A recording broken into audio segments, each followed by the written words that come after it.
I'm an author, speaker, live and business coach, and a direct sales expert.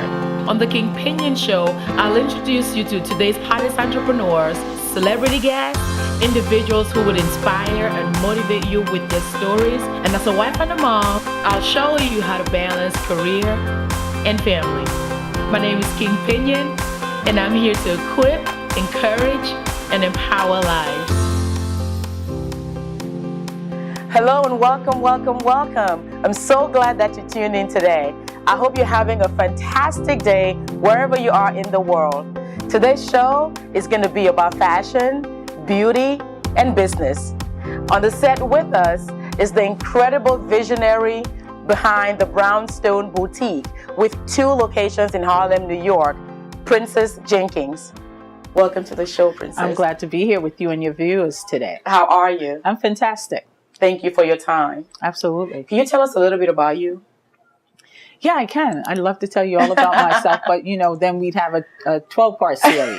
So I'm going to tell you the things that are important. I'm a woman. Mm-hmm. I'm a woman business owner. I own 2 businesses here in Harlem. I'm a wife and a mother. I'm a community activist and advocate for women and women-owned businesses.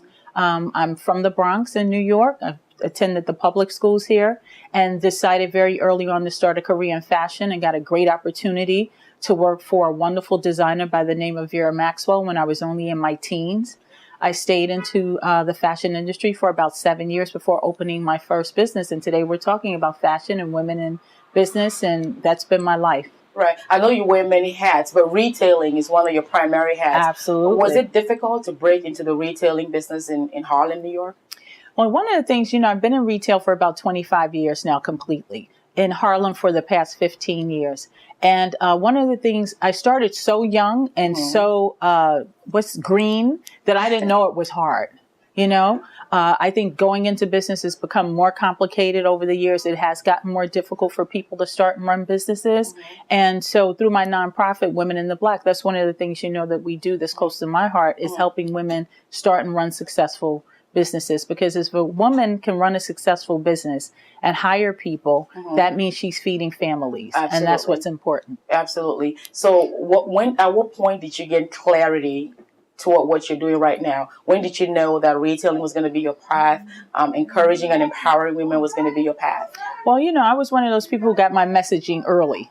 So I started in retail in my early 20s. Started the first fashion and beauty consulting firm for women of color in New York, and did that for about 7 years. Left, became a public motivational speaker and had really great clients. And then I came back to retailing in Harlem in 1998. And what we did was we created what we call the first African-American department store in Harlem. We took a turn-of-a-century brownstone, thus the name, the Brownstone, and we built it up to 3 floors in less than 2 years. Wow. And in that, we had about 40 artisans with us. We had contemporary clothing, accessories, cosmetics, evening wear. We had a day spa. People stayed so long that we opened a restaurant. We had an art gallery and gift shop. So when I came to Harlem, there was very little in terms of top services and retail clothing. So we created it.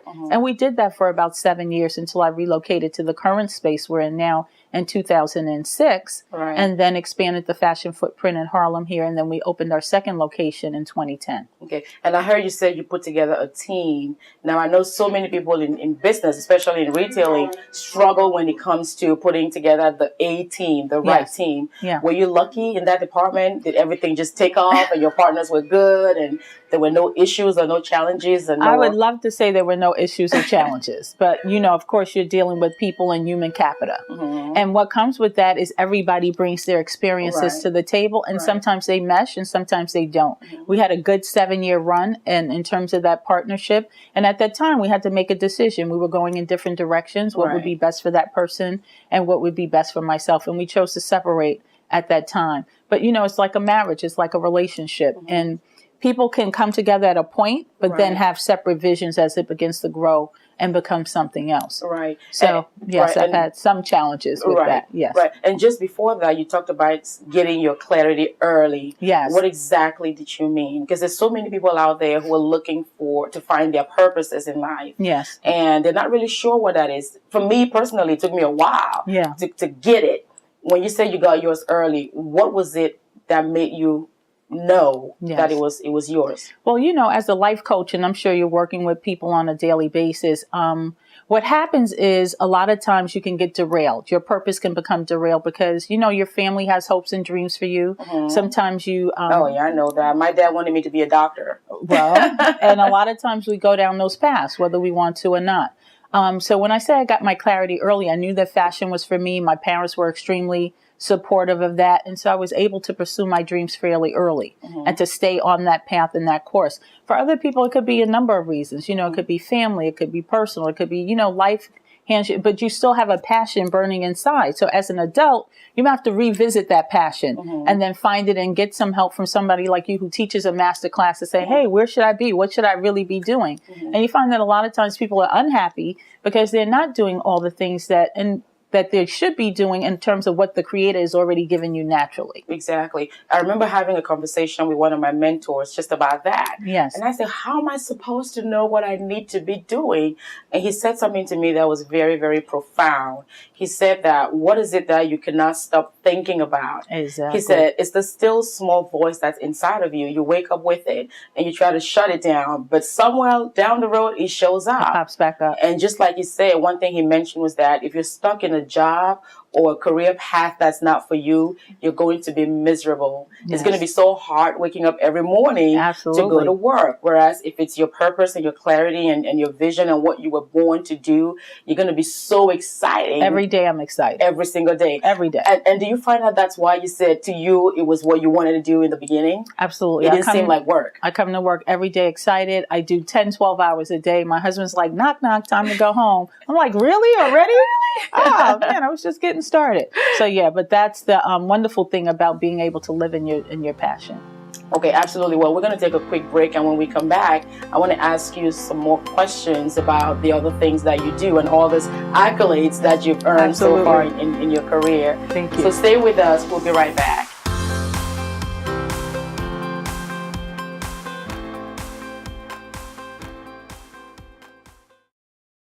In today's business world, success is an art form.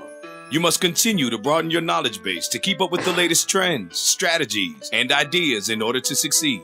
Author, speaker, coach, and direct sales expert King Pinyin has co-authored an inspiring new book titled Mastering the Art of Success, along with celebrity authors Les Brown, Jack Canfield, Mark Victor Hansen, and many others. The authors featured in this book were specifically chosen to help you create winning habits and acquire the vital information you need to stay competitive. Reading what these authors have to share will be time well spent, and you'll pick up vital new skills. You will also learn how to make smarter decisions, enhance what works, and eliminate what does not. Each chapter in Mastering the Art of Success is like a mini coaching session that will help you achieve your personal and organizational goals. Remember, you are the author of your life. You have the power to unlock your potential, and Mastering the Art of Success will show you how. For more information and to order your copy of Mastering the Art of Success, please visit kingpinyin.com. That's kingpinyin.com.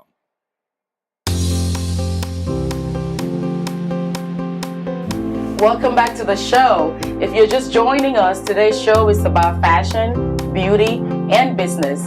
And our guest is the incredible founder and visionary behind the Brownstone Boutique with 2 locations in Harlem, New York, Princess Jenkins.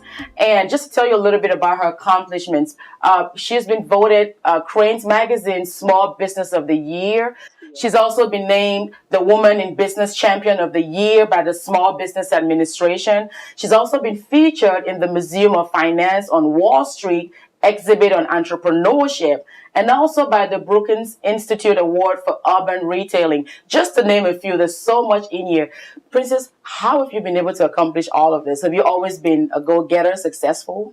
Well, I love to be able to say that about myself, but that's not really true. I think the truth is, and we talked about this earlier, living in your passion. Mm-hmm. So when you're doing your best work, people recognize that, right? And they want to honor somebody who's authentic and true to their passion and what they're doing. And so over the years, those accomplishments, and I said it's been almost 30 years, each one of those accomplishments have come to pass.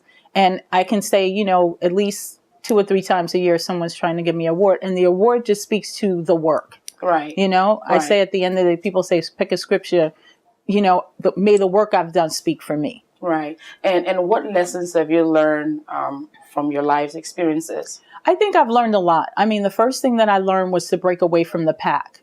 You know, growing up early and finding what I wanted to do early took me off the block. When my friends were on the block, I was in Midtown having a fashion career.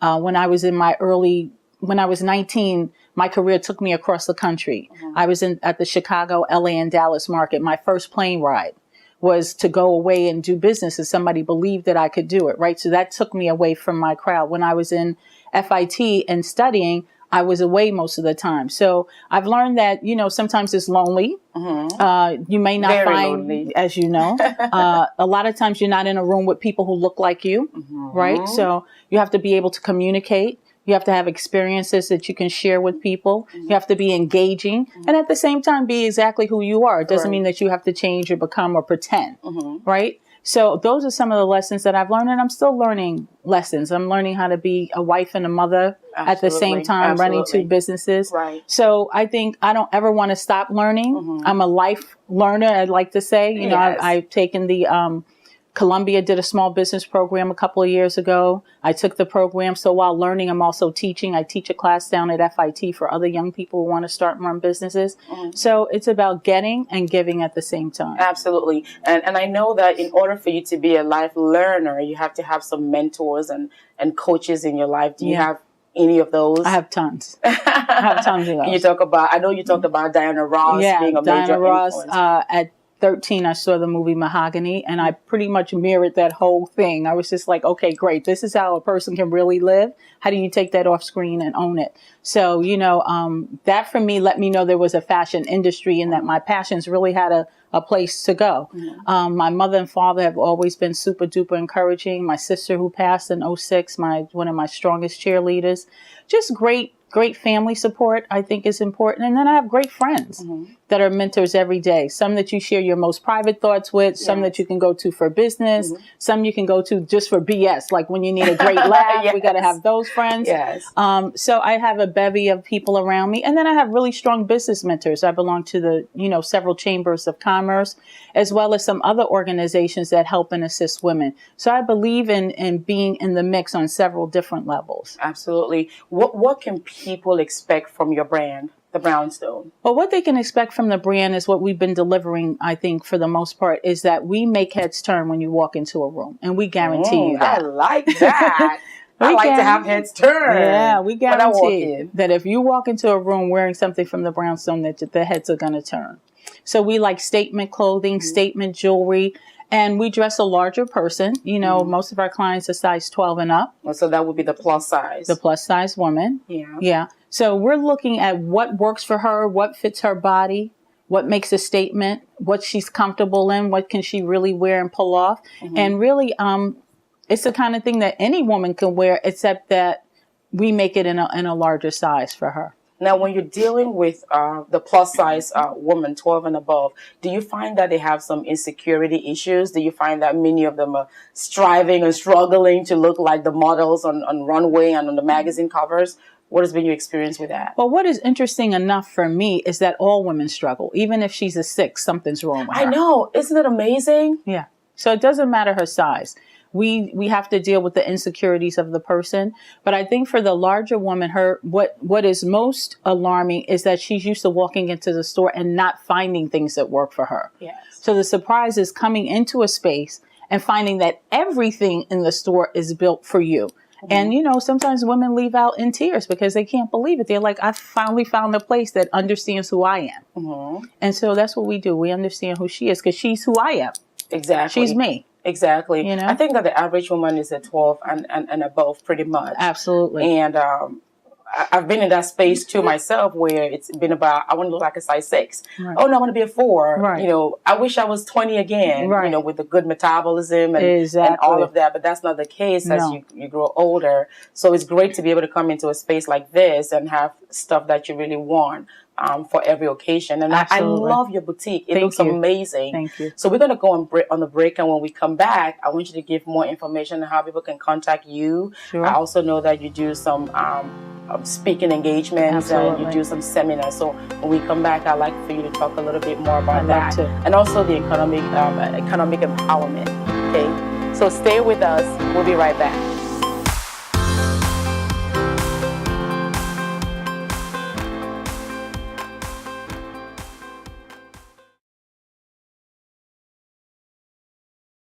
Hey guys, we're at the University of Maryland for our 5 Links regional event with our co-founder, Mr. Jeff Tyler. We just had an amazing event. It's incredible how much fun we have while building the business. It's so good to be able to make money with people whom you trust, people whom you love. And this gentleman right here is the brain and the visionary behind 5 Links. It was incredible, and I'm looking forward to equipping, encouraging, and empowering more people with the wealth machine called 5 Links. We just had an amazing regional event here in Maryland. King Pinyin running it, unbelievable. We are creating so many success stories all over the country. 17 cities today, over 600 people in Maryland. If you're not in 5 Links, take a look. Let's join together.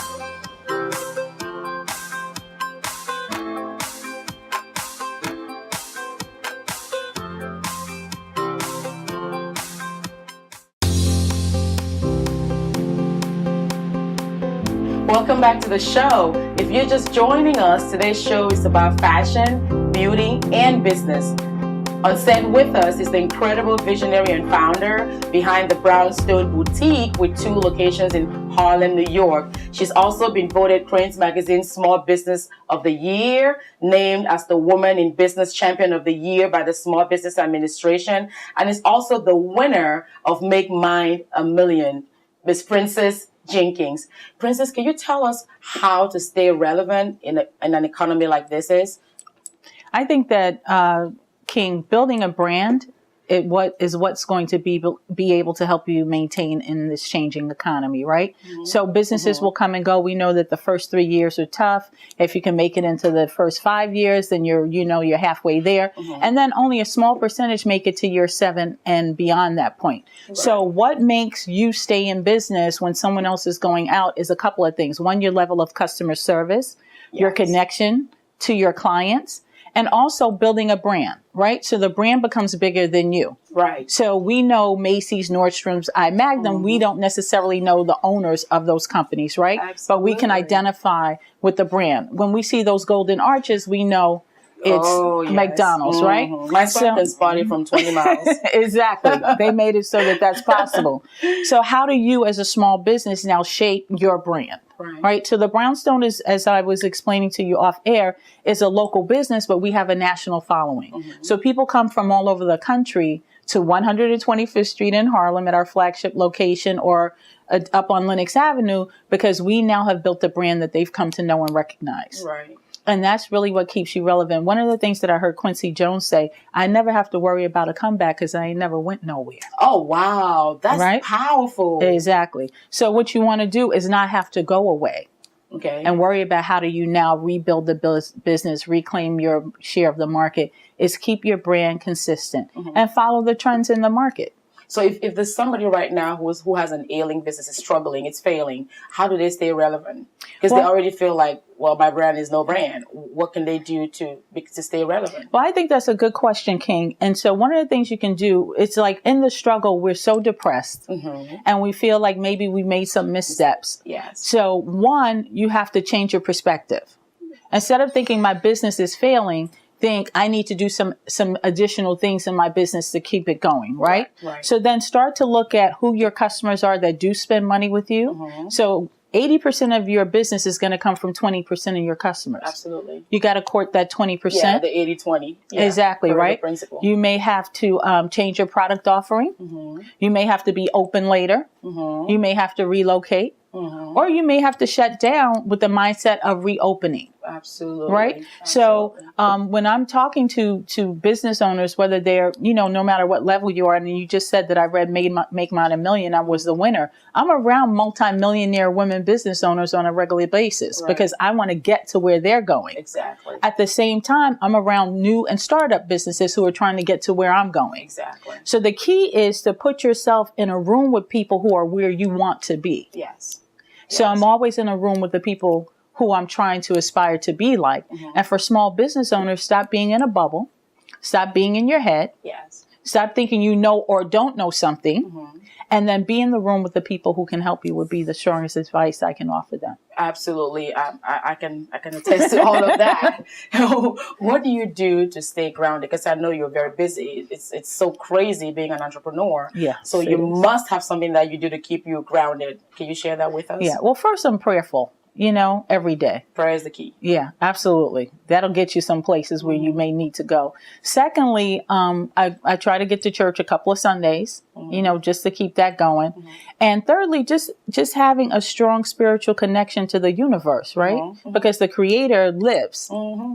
And some days I may have a question that needs to be answered that nobody else can answer, but I get a little tap, a little voice, which we all get. Learn to listen to that. Learn to listen to that. That's been really helpful for me. Yeah. Just last week, I wrote a blog called God Signs. Sometimes people expect God to talk to you from heaven. Yes. You want to hear a voice. Yeah. But sometimes it's the hunches, and it's the signs, it's the flower, it's the feather, it's the name, it's something on the road. So I wrote a blog called God Signs, and I think that everyone should read. That everyone should read. Yeah, yes, because absolutely. people are looking for the answers everywhere, but the answers are already all around you and within you. What's your favorite quote? My favorite quote is, "May the work I've done speak for me." Oh my God! Yeah, I want to be used up when the work I've done speak for me. Yeah, when it's all said and done, and I'm 6 feet under, let it be about the work. That I've left something, that I've impressed upon somebody, that I've changed something for somebody. That's it. Incredible quote. Just before we end the show, do you have anything that you want our audience to know? Yeah, King, there's a couple of things that I want the audience to know. I want them to know that everything is possible. Yes. To seek help and guidance if they have a question. There's somebody out there who can answer it. And I want them mostly to know how to find me at the Brownstone. The Brownstone is located at 24 East 125th Street in the heart of Harlem. Our second store is at 633 Lenox Avenue. People can go online and find us at thebrownstonewoman.com. That's thebrownstonewoman.com. All our pieces, as we get in new pieces, are going to go up online. And certainly they're welcome to reach us by phone at 212-996-7980. And this is Princess Jenkins sending you hugs from Harlem. Thank you so much. It's been an insightful and incredible conversation. Thank you so much for joining in. This has been Fashion, Beauty, and Business. I hope you learned a lot. My name is King Pinyin. I'm here to equip, encourage, and empower lives.